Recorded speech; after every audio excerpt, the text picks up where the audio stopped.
There we go. Hey, Brett, how are you doing, man? I'm good. How are you doing, Paul? Good.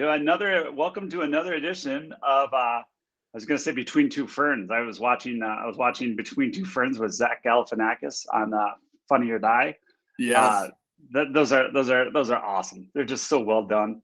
But no, episode 13 of the Midwest Mindset. Yeah, with your hosts Paul Tyson and Brett Hey, I Karczynski. Man, how cannot are you doing? complain, Paul. How are you doing? I'm doing great. I'm doing good. It's Friday, getting ready to launch this Saturday morning, and yeah, I'm excited to chat with you about I today's love subject. this subject. You came up with this. What were you thinking when you came up with this? I guess Yeah, we didn't so even announce it yet. But what was it? Why did you come up with so this mystery topic?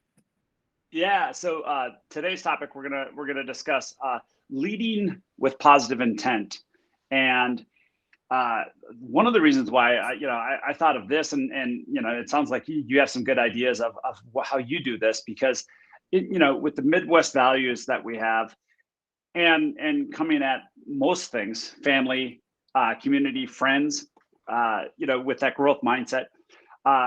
I use this term a lot. This is my go-to. If I can say to myself at the end of a conversation with anybody, if it goes bad or it goes well, that I led with positive intent, like, you know what, I might not have been uh, um, perceived as a positive or in a positive way, but I'm leading.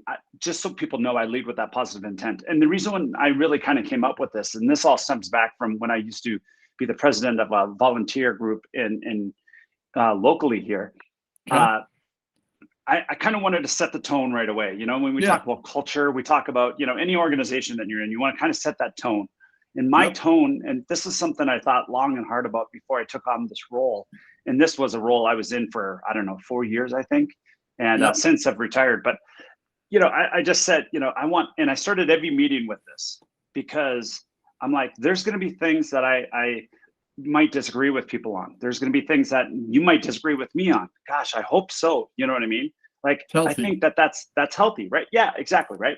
But just so you know, this is where I'm coming at this subject or this topic or this purpose or this moment, right? Is that I'm leading with positive intent. My intent is to be positive and look for the greater good. Look for the opportunity that is out there rather than Yeah. the problems. So often in time, I think we get into situations where people are like, well, you know what I mean? The sky's falling, the clouds are falling, Chicken Little, and never think about what's the opportunity, what's the solution.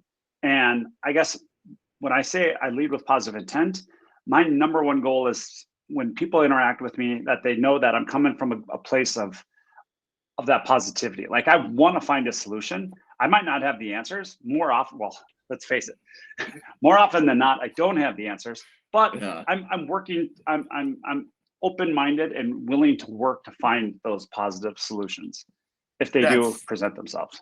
Hey, So that's so that's cool. that's what I was thinking when I came up with it. What does it mean when you hear that? I think we can end the podcast right now. That was wonderful.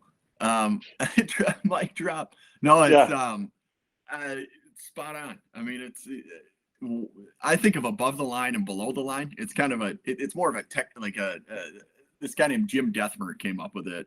He wrote a book on it too. It's gosh, it's like the conscious leadership book is what he wrote.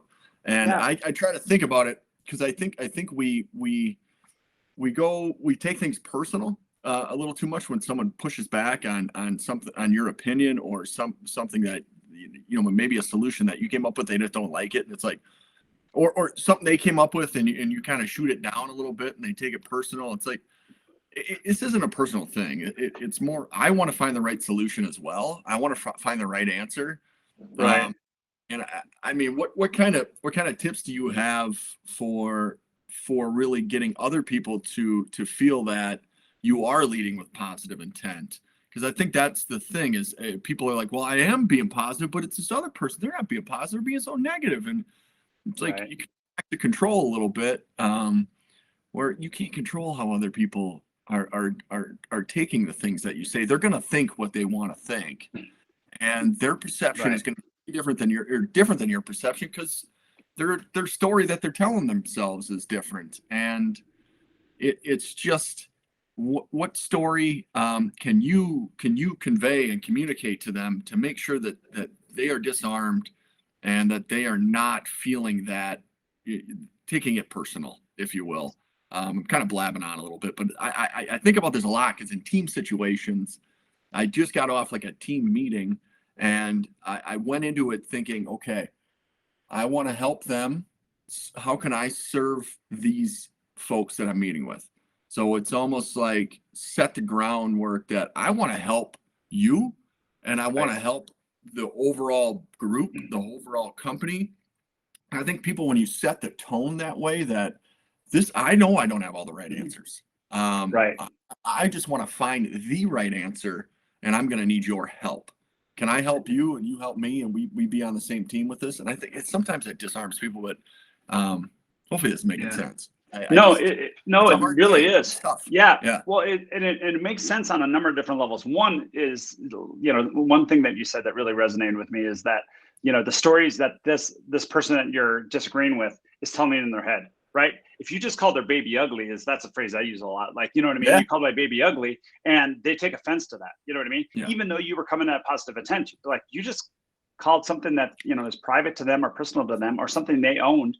And they took that way. Once again, going back to episode 9 or 10, I think we can't control that. We can't control how they're going to take it. But by setting that tone of saying that I am leading this way, I will make mistakes. But then more importantly, so we don't know that story. So understanding that story when they, kick back, so when somebody does, I go back to, I think you mentioned this, and I think I discussed this, is kill them with kindness or lead with empathy, right? How can I bring back, a little bit of humility, right? Like, oh, I'm taken off guard. And one of the examples I'm going to go into of this story I'm going to tell is a perfect example of this. But even a step back, I go right back to Chris Voss, Never Split the Difference, the book that he has. So Chris Voss, for those that don't know, is from the Black Swan Group. He's a former FBI negotiator, hostage negotiator, years and years of experience with the FBI. Now talks about how to negotiate a conversation. And we talk about leading with positive intent. He says, and he's got this line that I wrote down that I think is just spot on. If somebody's triggered by what we say, you know what I mean? We're leading with positive intent, but it doesn't matter. Somebody might take it the wrong way. He says, all right, if at any point you think I am being unfair, and I think that's an important word, unfair, because that's a different meaning to a lot of different people. What is unfair? Yeah. He says, if at any point you think I am being unfair, I want you to stop me, and we will return the conversation back to where the unfairness began, and we will start over from there. Wonderful. So once again, he's like, at any point, if you feel like this conversation, that something I said was unfair, that I was being unfair, I want you to stop me, and we'll go back to that point where you thought before that happened, and we'll pick that up. So you're showing humility, you're showing empathy, you're using those things. It's like a superpower, as some of the things that I defined. It's a superpower to disarm a situation, not to get in the tit for tat type of conversation that so often happens in this, this new world that we're living in, and try to resolve it. And also, maybe look inward too a little bit, like, hey, maybe I totally misread this. You know what I mean? Yeah. I don't even know what else to add to that. That's perfect. I mean, that's so solid. I mean, it really is just so solid. You give them the power to stop you whenever you want. It just makes so much sense. And then how can you fight that? That's a wonderful way to put it. Well, because that part about being unfair, I think that, one thing Chris Voss does a really good job. He says, he calls it the F word. He goes, that's the F word because it's so, what's one person thinks is fair, the other person, thinks is completely unfair. Sure. You know what I mean? Yeah. And hostage negotiation, you know what I mean? He's like, well, that comes up a lot, right? But think about how often we when people get triggered and when people get fired up and worked up about something, 90% of the time it's because they thought or think that they are being treated unfairly in some way. Either their workload is more than yours, like a team situation like you just described. Somebody, Yeah. oh, Brett doesn't have to do that. I have to do that. Well, what does that mean? Well, it's not fair in their mind, right? Whether it Yeah. is or not, they Right. feel that way. So Right. who are we to say what they should feel or what they shouldn't? So let's take a step back and say, all right, before that happened, how can we, get back to where we were and then move forward? So Yeah. I don't know. I love that piece from Chris Voss. That's a great. I'm gonna add that to the repertoire. That's a great idea. I like his mirroring and labeling when you're having Yeah, conversations with people. But that superpowers. is wonderful. If at any point I'm being unfair, stop me and we'll go back to the part where I was being unfair. Call me out Yeah, on it. I mean, basically giving someone the right to call you out during the conversation. And right, great, this guy's gonna let me call him out. Sounds awesome. And right. probably, So probably, you can probably see it in their body language. They'll just kind of relax a little bit and go, the shoulders okay, drop, yeah, sure, the body structure. yeah, Yeah. So you mentioned mirroring that Chris Voss does, which I think is a yeah. huge tool. Can you help the listener understand what mirroring is? Um, Help the listener understand what mirroring is. Yeah. Yeah. You, Could you you help them understand what mirroring is? Can you explain to them what mirroring is? explain it. Yeah, yeah. Explain to them and let them know what he meant by mirroring. What he meant by mirroring. Yeah, yeah. There, right there. That That's the was so mirroring part, right? I mean, and then the labeling would be if it seems like you're really passionate, Paul, about mindset coaching. It seems like you're really passionate about it. Yeah, yeah, I am really passionate about it. yeah. And whenever someone If gets excited about something, you can just use their excitement that they have and right, just create that energy for them to continue to talk, continue to talk, continue to tell you more. I mean, it's right, kind of in any conversation, a conversation is a relationship, right? I mean, that's the key. The conversation yeah, is the relationship. If you're not conversing with people, you don't have a relationship with them, really. And that's where what right, he always comes is to get people to keep talking, get them to talk, mirror them. That people like people that are like them because right, they understand them a lot of times too. So that was the mirroring part, was just repeating the last 3 to 4 words that someone says to you. And right. a lot And of so what times, happened every time I did that? Every time you mirrored me, I came back and explained a little bit more, a little yep, bit more. And the whole concept, which I love, and it works. And I love that you just so naturally just did that spontaneously too. We haven't talked about any of this, and now it just happened. But what's great about it is mirroring is a technique, and it seems a little deceitful at times, but it's just effective. And not only yeah, that, the listener feels that much more appreciated because when you do mirror, it's one of those things where a lot of times you kind of get to the crux of this conversation, what they really want.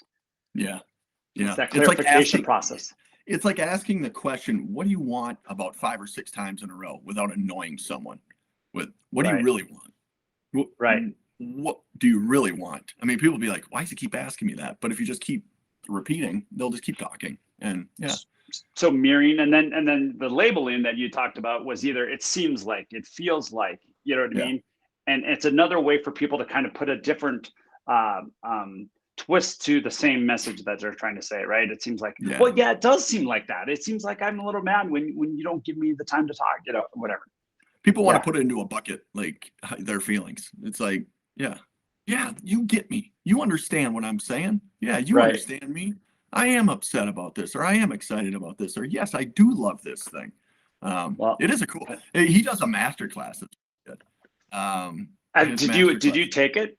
Yeah, yeah, I read the book too, but the class is awesome because you get to see him and he does it. I mean, he's got a lot of YouTube videos too, but um, Yeah, I love yeah. that. Oh man, I never thought about the fairness part. That's great. Y- Thanks for Yeah, bringing he that. does a really good job of kind of just breaking that down and Yeah, simplifying it. And, that's the whole point of this too, is that if it becomes too convoluted, it becomes work, right? And all of a sudden it's exhausting.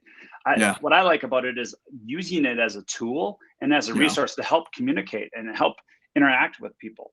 So, yeah, I was going to hop into this story because it kind of reminded me of this. When I find myself do getting it. most trouble, when people are triggered is when I think something is funny and I'll inject my sense of humor, feeling like me and the other person are in a good space, and it blows up in my face.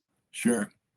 So a perfect example is, once again, I'm the president of this volunteer organization, and talking about a certain topic. I think it was about funding and some dollars and cents, and one of the things I've always said as a board, no one person decides where the dollars go. It's a group decision, and pushing back on most things as a group decision. Now, there's the one-offs once in a while that you have to make as a president and that type of thing, but this example was, there was some, there's kind of unknown coming out of COVID. We were trying to figure out where the funding was going to go. And I said no before go. And what I mean by that is, like, literally, I'm like, before I say yes to something, I'm going to say no, just so we can get consensus. So the whole group decides kind of where we're going. And sometimes that takes time. And sometimes that, makes it, a bit a little slower to the process. And I hate doing that, but yet sometimes it's for the greater good. Sure. But I ended up throwing out a little comment that, hey, I don't even know the context. But once again, I was trying to be funny. And this person obviously didn't take it. And once again, it was through text. Oh, how many things, right? How many things can be misconstrued, interpreted differently? You know what I mean? Nobody knows what when they're not interacting, when you can't see the person. Today's podcast we're recording, we're doing it live via camera. And I think there's huge value in that. We've always done it live, but, recording it here so we can record it on the audio version, I think there's value in that, right? There's the interaction, like you said earlier, the body language that you could read. This didn't go well. And what happened is, this person called me and they were very upset, and I felt horrible about it. And at the end of the day, I was like, this is 100% my fault. You know what I mean? Yeah. But once again, I had to remind myself, because this is important too, remind myself that, hey, I intentionally did not do anything wrong. I did not intend for anybody to have missed feelings or be upset about something. What I did mean is to lead with positive intent and try to bring a little humor to a kind of a sticky situation. Yeah. It didn't go over well. But what I did is then I interjected when I got that phone call and people were upset. I literally was just trying to, like, I'm so sorry. I own my stuff. I was leading with positive intent. And so I guess when I say lead with positive intent, it's not to say that, well, if I lead with positive intent, I'm good. You know what I mean? My uncle has this joke. It's hilarious. He goes, hey, no offense, but you're an asshole. And the person's like, what? You just called me an asshole? He goes, well, I said no offense. Yeah. It doesn't work, right? It doesn't work that way. Not gonna work. Right. So I love that joke. But what I like about this, though, is that just because you say I lead with positive intent doesn't mean that you're always going to be perceived that way. It also doesn't mean that it comes off that way. So owning your own stuff, and once again coming back with that empathetic mindset a little bit, I think can help diffuse that. But it was a good learning lesson for me as a leader, as a some of the things that I want to do moving forward is, maybe take a little bit of the, but I'm bump dad joke out of some of these things, or at least, especially over texting or email. I don't know if you have anything that you've ever seen like that, but. The text message chains, it's kind of, there are times where you're like, oh, like later, like, it's like, later you look at it and go, oh man, I hope people took that the right way. Oh man. If they didn't, man, like, I hope they know me. But if some people don't know you, they might not take it that way. I think it's really back to intent, but also being intentional with your words, I guess. But still, we all make mistakes, and you owning it is the right way to do it. And I think that's the only way you got to do. You got to own it. You got to own it. Be like, hey, I'm sorry you took it that way. That's not the way I meant it. Right. That's really not. I was just trying to be a little bit funny, but obviously I'm not a comedian. I'll call you next time. Or how would you like to communicate information? Right. Is it better for you if I call you instead? Would you like an email instead of a text message? Give them options, I guess. But yeah, I do. I can't think of a story off the top of my head right now, but I know I've done that before, and I know it's, gone down a road. And but in the industry, beat yourself up about it. You can't. Right. And that's because why I said, going back to that first initial message of this is the culture I want to provide, is that we lead with positive intent. But yep, even in your work, like you and I work in a similar industry, you know what I mean? Like all of a sudden something blows up in an account, and all of a sudden you yeah, get an email or you get something. And I'm a big believer. And as soon as that problem shows its ugly head, I pick up the phone. If I can, I'll drive to the office. I want to make some kind of personal yeah, interaction to let them know, one, I'm following up. Two, yeah, my intent is to resolve the issue and break down the barrier that's holding you back from moving forward, but also to show the intent that, hey, I care about this, and I care about I care about the patients. And yeah. so that's my go-to. I don't know, what's yours? Yeah, where's the opportunity when something bad does happen or an issue does it? Because something's going to happen with an account. I mean, I think about previous jobs, current job I'm going through right now with a certain situation where you're like, okay, I get initially, I'm like, oh man, come on. Like, this is the first time they're trying this. We really need it to go smooth, Right. because And a we got to payer get off. denies it or something. Yeah. Something gets denied, or you got to do the appeal, or you got to go through the process, and it's taken a month, and you're thinking it feels like a year, and they were hesitant to even try something new. And then now it's like, okay, well, the opportunity is we have to follow up quickly, right? You cross the bridge, cross Right. the river early, cross it at Itasca, don't cross it down in New Orleans, like cross the Mississippi Nice. when you can walk across it. Don't wait. That's no, no, I no. love. Even if you find out about it before, beat the bad news home. Beat the Yeah. bad news before Go anyone own can. it. Right. You are the one that delivers the message, maybe. Like you go I over there and tell them love. I what. love the connection to the Midwest that you just did there, from Itasca all the way down to Louisiana, the Mississippi. Yeah. Following it. Oh yeah. I Nice, use that one nice with analogy. yeah. I like it. And But my family likes that one. Yeah. Yeah. What's interesting about that is I actually just had a conversation with the team that I'm working with currently, Yeah. and I just said just that. Like, not only is it an opportunity, but guess what? We get to prove our value to this account, right? We Yeah. get something was screwed up, and it was our fault. It was our company's fault on the back end. But it's like, all right, own it, call it out, and then fix it, right? Yeah. And if you can't Yeah. fix it, make sure they damn well know why you can't fix it or what has to happen next, right? Yeah. Because part of that is owning that, the bad news, but show the value of what you can do by fixing Yeah. that thing. And Yeah. then when something comes up, they're like, yeah, I know I can trust Brett. I know I can go back to Brett, That's the reason why they didn't want to. I mean, my previous role in device, a lot of times that was why they didn't want to switch. They don't want to switch because they know the rep. The rep's dependable. And it's like those first few cases, you've got to be there, and you've got to be there right now. You got to be there Right. yesterday. And it's Right. like, all right, great. This guy's great. like he doesn't look the same, but at least he's going to be here, and he smells Yeah. okay. He's fine. Right. It's like, I've yeah. never sold the device, but I could see that being, that's the one problem that could happen, right? Because it's like, hey, I need you to be in the surgery now. Well, God, it's 5 o'clock on a Friday, and Oh, that's let's a whole test. different No, thing. usually it was like if you were new, it was they're trying to get their business. It was like they'd call you the day after Christmas. That's when they would call you. It's like Oh, gotcha. if we're gonna be here, let's see if he wants to come in.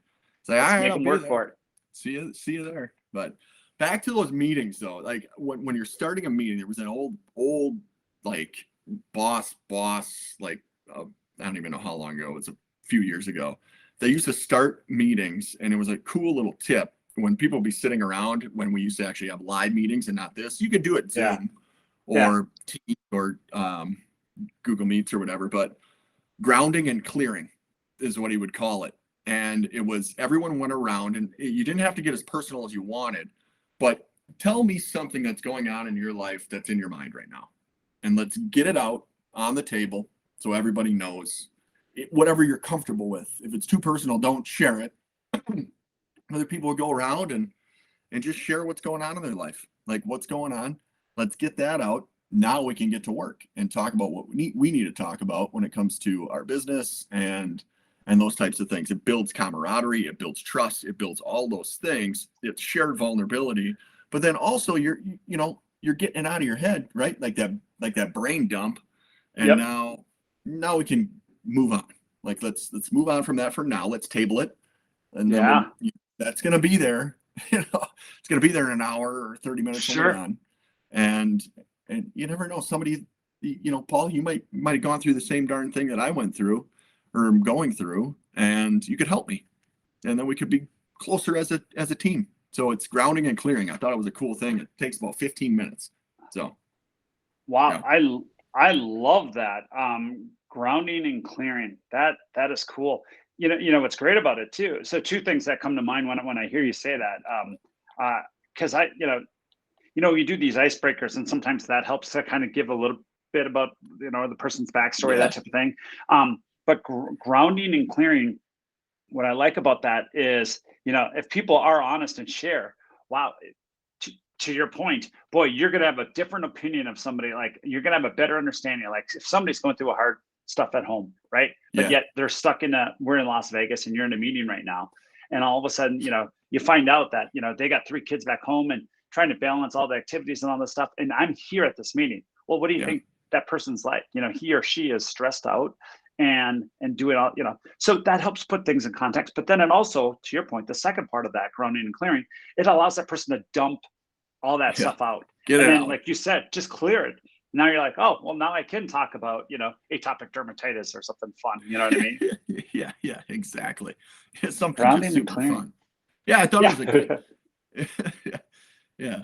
And you're serving others then, right? I mean, because everybody wants to help other people. I really do mean that. I feel that 90% of the world is good.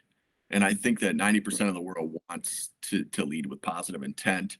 I think Right. it's right up here. It's the upstairs piece that plays the most tricks on us. It's the story or a fact. What story are you telling yourself? Is that Right. really, is it true, or is it just something you're making up in your head? Well, and you said 90% of the world is positive. I would just change that a little bit. I would say Yeah, 90% of the good. world wants to be positive in their intent on what they do. Yeah, However, sometimes because we are, amygdala, our brain puts us in that fight or flight, that to avoid discomfort, we go into that protective mode. And then, to your point, that story is, I'm protecting myself, so therefore I'm not yeah, going to open up, I'm not going to share, I'm not going to show my vulnerabilities. And yeah. so I agree with that. Like, 90% of the people want positive intent, I they think just don't so. come off, that way, I don't think. Yeah, But you talked about serving, and I think that really touched a chord with me, because it reminded me of a quote that I have up on my wall now, that when I am having a triggered moment, or when I am kind of like, oh gosh, that person just really is coming off negative or anything like that, yeah, I remember this quote. This is an awesome quote. It says, I slept and dreamt that life was joy, period. I awoke and saw that life was service, period. I acted, and behold, service was joy. So it reminds us that, at the end of the day, we're trying to push our agenda. We're trying to say, I want to be heard. I am Paul. I want to get my message across. I want to say this. I want to do all this. But yet, if we can flip that and say, how could I serve? How could I serve others more? How could I put other people in front of my goals and aspirations? Because at the end of the day, service was joy. Like, service, yeah, and I acted, and behold, service was joy. Like, yeah, it reminded me, like, God, I do my best work when I'm serving others. I yeah. feel better about myself. I feel better. So when I lead with positive intent, I want to make sure that I'm leading by serving. I think that's awesome. That's a great quote. Who's that quote from? That's God, great. I can't even say the name. I'll attach it on the podcast, but it's After show notes. yeah, that after show notes. Tagore, uh, Okay. Robert. Yeah, I have it. I have him up there, but I literally Yeah, will butcher that name. But I'll put it in the show notes, for sure.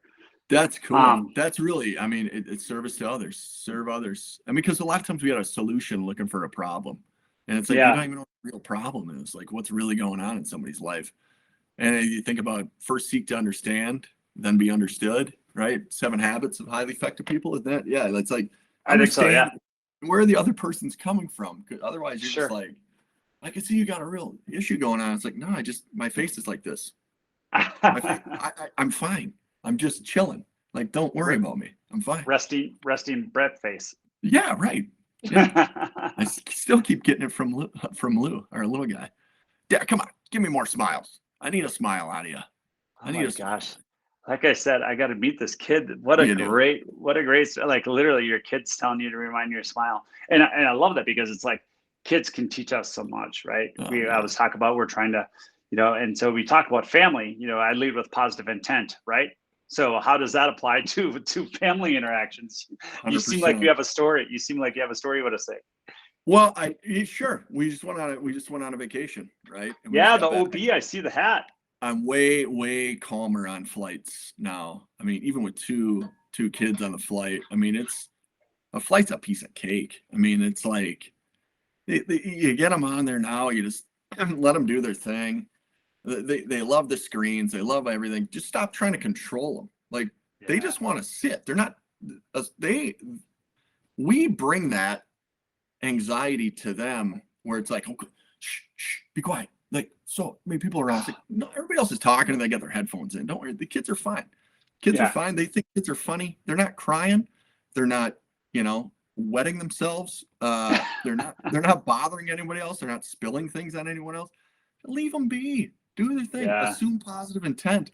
They're not trying to hurt anybody. I mean, it's Do like, you and your wife have the same, like, you oh, guys both do that? You did a good job of that, both you guys? oh yeah, it was really fun, super fun, and That is awesome. was Because what are their ages again? Sorry, you don't have to say five names, and but five and two, 5 and 2. Yeah, Lewis and Greta. Merry Yeah. Christmas, man. Because I'm telling you, when my kids were 5 and 2, I was not that way. Hey, I Paul. remember.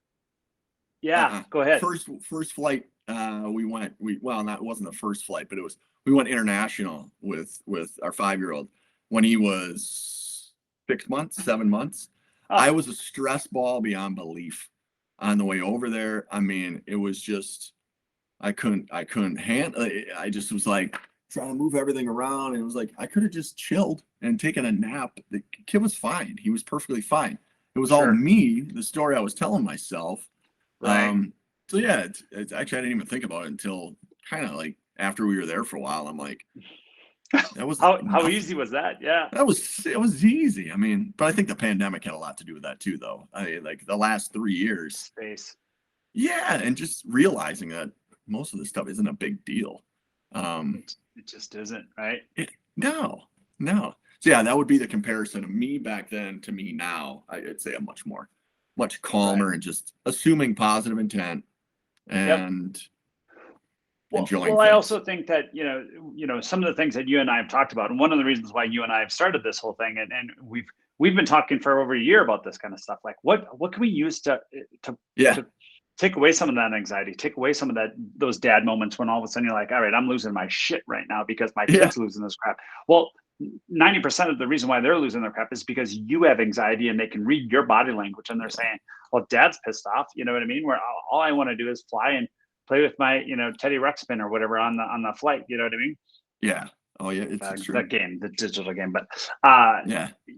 so this mantra, this lead with positive intent, is one of the things that I use over and over again, like a broken record. But it helps me, but then it also helps convey to the people that I'm working with that, Yeah. hey, I'm gonna make mistakes, and I'll own my mistakes. If not, call me on it. And once again, then go back to, at any point, if you think of I was being unfair, let's stop and go back to that point before I was, and Yeah. let's have that dialogue. Because I do make mistakes. I own my mistakes, but my intent is not to call your baby ugly or piss you off or Yeah. set you off. You know what I mean? Because guess what? I know that I'm not going to be productive in whatever I do if I'm triggering other people. Yeah. And I think if more people could come at situations that way, I just think a lot of this tension would be less. I don't know. I do totally agree with you. I mean, the toughest part is the unknown, I think, and you not knowing how people actually feel. And people will sit and worry and not be happy with someone, and you don't even realize that and it comes out, like a year later or 6 months later that somebody was upset with you for 6 months. They hold these grudges, and it's like, well, how am I supposed to help? I can't think of like a straight up example right now, but it's like, how am I supposed to do anything about that? That's where what other people think, you cannot control that. You just cannot control that. You can only lead with your positive intent and assume positive intent from other people. And I guess communicating to them that I'm trying to be positive here. Am I getting that same thing from you? I'm just curious. I'm very curious. I think starting with the heart too, it's making me feel like you don't trust me, or it's making me feel like you disagree with me. And if you do, please tell me. I would like to know your story so I can understand more. I just don't think people have those conversations. Instead, they go to Twitter and right, because guess what? It it's much easier to call somebody an idiot, you know what I mean, on a tweet or on a Facebook post or something like that. And Facebook, I'm dating myself, but versus actually picking up the phone and calling somebody. So in my scenario, actually, I was very pleasantly surprised. I'm like, this person just called me and said, Paul, what the hell were you thinking when you said this? I'm like, God, geez, I am so sorry. Like, I am an idiot, like that story. And so the one thing, and we're wrapping up here, but I mean, I wanted to, there's one question I do have for you, because this, because we tiptoe on the controversy piece a little bit, but let's say something triggers you. Like, let's say it's not to get too controversial in this podcast, but like a Black Lives Matter thing or something like that, where somebody says something that you're just vehemently, is that the right word? What's that word? Just something that gets you absolutely against something like that.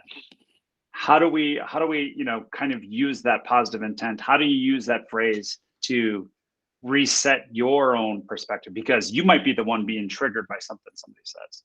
Oh, you mean if somebody says something really stupid, or not even stupid, they think, you know what I mean? Yeah. It's definitely a deep breath, right? It's definitely take a good deep breath, try to get in your conscious mind before you just react and blurt out something that you're going to regret. Is this really a dangerous situation for me? Like, is this person going to lose it on me if I say something to them? I think it's picking and choosing your battles. I mean, these are all things you got to process quickly when somebody is saying something. Is it worth my time, first of all? Or is this a teaching moment if my child is with me, or if my family's with me? Is this a teaching moment? Because they're watching as well. So what do I have to do? I'm raising young adults here as well.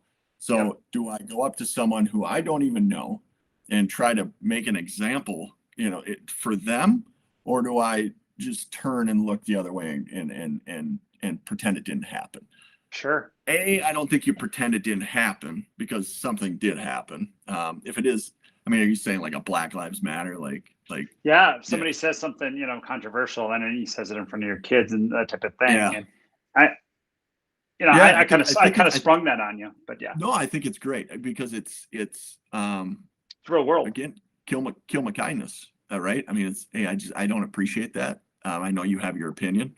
I don't appreciate you talking about that to me or with my children here. Would you like to have a conversation about that? I would really like to know where it's coming from. I would really like to understand. Invite them another time. Invite them, pivot and invite them like, hey, I would love to have a further conversation with this about you. Even though you're like, right, right. So here, here I'll tell you. So we went after looting and rioting got done. Final day over. Went down the George Floyd thing. George Floyd and all of the chaos and mess. Went down to Lake Street, right where the Target was burned down and all that. Burned down, and then the CarMax or whatever it was, Auto Plus or Automax. That apartment complex was gone, deteriorated. It was a food shelter or a food desert. Went down when there were some diapers. We're hanging out. I went down by myself. I'm like, I got to see what the hell's going on down here. I got to see the aftermath. It's a bunch of people standing around drinking. I know it was cognac, because I was like, what are you guys drinking? It's like, oh, it's cognac. And a guy's smoking a blunt. And I'm like, hey, I just got to ask you, what was this all about? What do you want? What do you need? And it was just kind of a back and forth conversation. The guy goes, people like you to come and talk to me and my group. He goes, we live here in South Minneapolis. And I go, so do I. I live about a mile and a half this way. Sure. And we just had a productive conversation. there was a DJ set up, and like they had a whole party going on in the Target parking lot. And it was more just, I needed to, maybe my curiosity was just taken over a little bit, and said, I got to go down there and find out what's going on. And I was down there for probably over an hour just hanging out. Yeah, I didn't have any cognac or any blunt, but I was down there. I mean, yeah. Wow, I could Fred, have, like, I maybe would have, but no, it was I had nice no idea you just, did that. I knew yeah, you were involved in on this, but I mean, first of all, that's kind of a scary situation, right? I mean, you're heading down there at a volatile time, but yeah, you spawned the conversation, and that's what the guy came back with. That's awesome. yeah. He's like, yeah. He goes, the reason why I moved up here, I moved from Chicago to come up here because I wanted a better life. He goes, I used to live in Chicago, and I moved up here, and I live on the south side. He goes, I used to live on the north side. He goes, you don't want to go up there. Those guys are real. Like those Yeah, are real up on the north Minneapolis, which I've sure. gone up to North Minneapolis to do, just kind of help out a little bit. Nothing major, Yeah, like food shelf, taking food around and stuff. I think a lot of it is just kids not having anything to do, and they need more to do. But that's yeah, really what it was. This guy just wants to have a conversation, and I think things are so complex in the world that we don't even take the time to have a conversation. And that's the yeah. starting point. I'm not saying it's easy, man. I'm not saying it's easy at all. But Right. that was Well, just one little story. no, Um, no, thank you you for know, sharing. First of all, I think that's awesome. yeah, What a great opportunity. I would love to hear more stories like that. Like I love that opportunity to do that. But once again, you gotta have courage. You know what I mean? You have to have courage to yeah, go through that situation, and you did. Kudos to you. And hopefully, that person's better for it. And hopefully that's part of that healing that is slowly happening, now in yeah. this community. I think that's where Um, the genesis of the food shelf down there happened was just yeah, seeing all that and going, oh man, we need you to gotta do do something. something. We got Yeah, to do something. And I wish I could do more. I mean, I can do more. I've got two little ones that I gotta. They're my world, So sure. Oh we'll get yeah, there. yeah. We'll get You there. know I think what? we'll get That there. intent, right? That intent. Yeah, Like right now, the priority is the two little ones, but yet when you see that opportunity, it presents itself, you'll take it. yeah. Um, wow, man, I'm so glad we finished with that because I think that's a great story, and I think it's a great place to end because I think if more people go in with that mindset of just leading with positive intent, more good things are going to happen than bad things, Yeah. or more opportunities are going to present themselves than not, which I think is a great place to kind of a great world to live in. You know what I mean? Excellent topic, Paul. Excellent topic. I'm looking forward to the next one now. Yeah, yeah. We'll have to talk about that afterwards. But hey, man, hey, I hope you have a great weekend. And yeah, man, we'll talk soon. Sounds good, Paul. Talk to you later. All right, see you, bud.